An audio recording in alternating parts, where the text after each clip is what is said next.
Did you know that you need to eat less calories than you spend to lose weight? Let me guess, you heard it more than enough times and it does sound simple, but still you have no clue how to even start. How do you know what is the right number of calories to eat to start losing weight? Exactly what size of a calorie deficit should you aim for when you start? In this video, I'm going to explain step by step exactly how to set up your calories for your specific body needs in order to lose body fat. So let's start.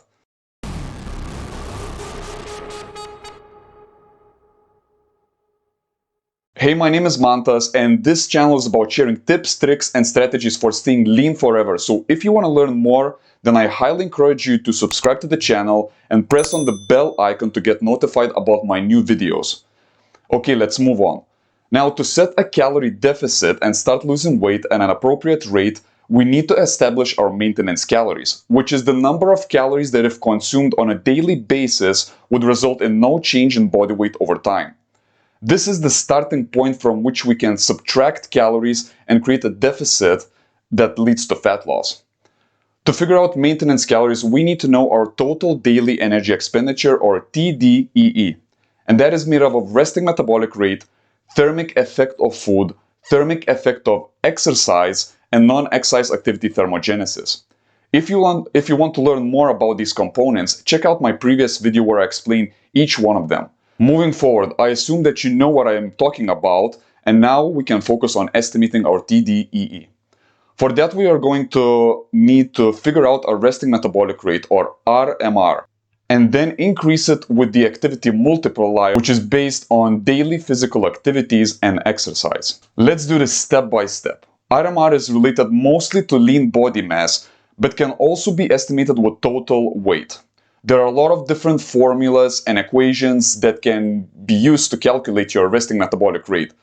Some require more complex data, such as your body fat measurement, whereas others need your weight, age, height, and gender. The method that I suggest gives you an estimated resting energy expenditure that is just as accurate as these values produced by these more complex equations, and it only requires knowing your body weight. This is how it works. Have a look at this image of estimated body fat percentages and think about roughly which body fat percentage you would be. If you're anywhere between 12 and 15% body fat for men or 20 to 25% body fat for women, then a good estimate for your RMR calories would be to multiply your body weight in kilos by 22 or by 10 if it's in pounds. If your body fat is higher, you can reduce the multiplier value to 20 or 70.5 depending on your estimation. It's better to be more conservative when trying to guesstimate your body composition. So if you're not sure if it's 15% body fat or 17% body fat, then stick to the higher value range.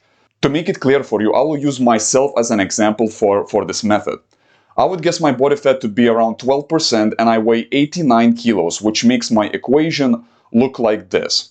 89 kilos times 22 equals 1,958 calories for resting metabolic rate. Keep in mind that all of these formulas and calculations, including this one, are just estimates and there might be a few hundred calorie error involved.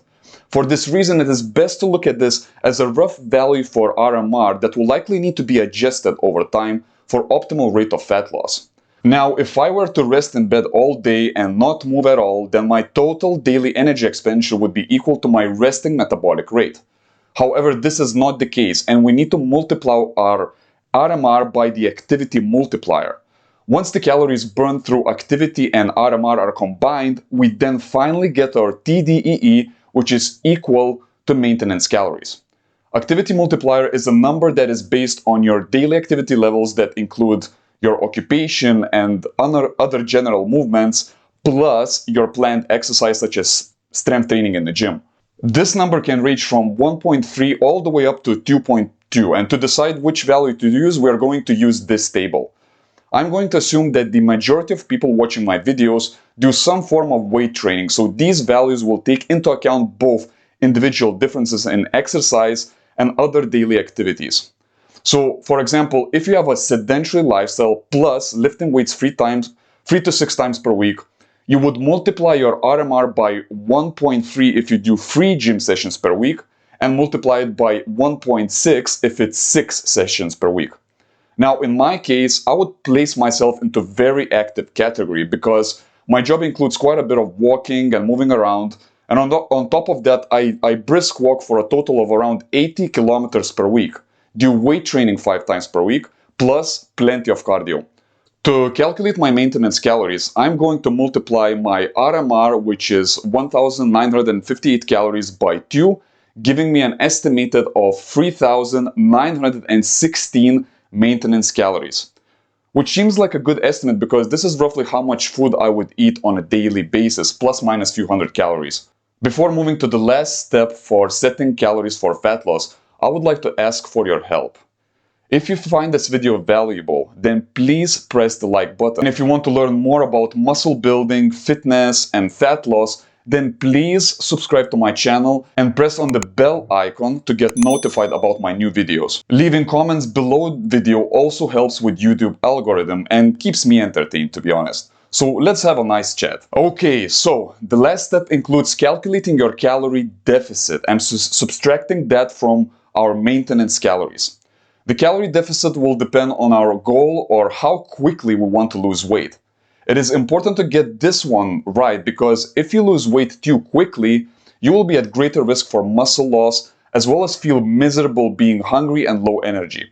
Not just that, a study from 2020 found that greater losses of muscle mass when dieting is associated with increased appetite and weight regain after diet is over.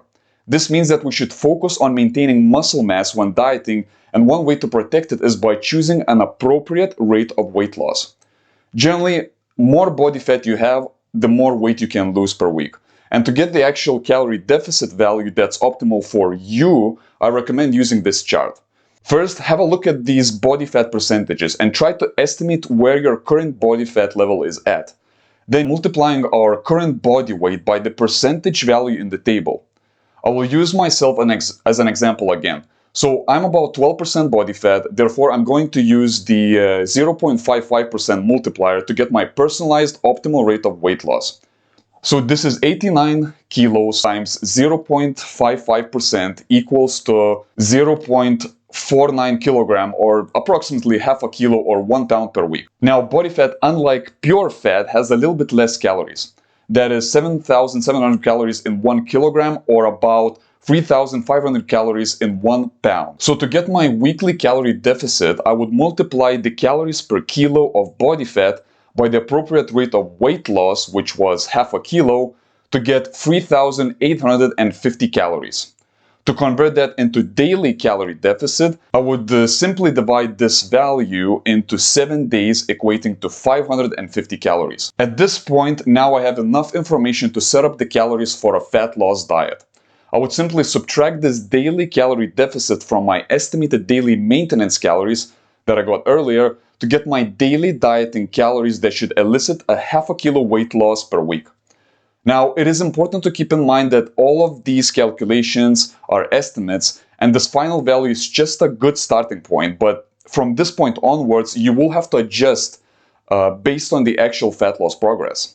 In the next video, I'll actually explain how to correctly track your weight loss and fat loss progress and adjust your calories accordingly. So subscribe to my channel to stay up to date. Also, now that you have your calories set, you might also want to know how much protein, fats, and carbs should you eat.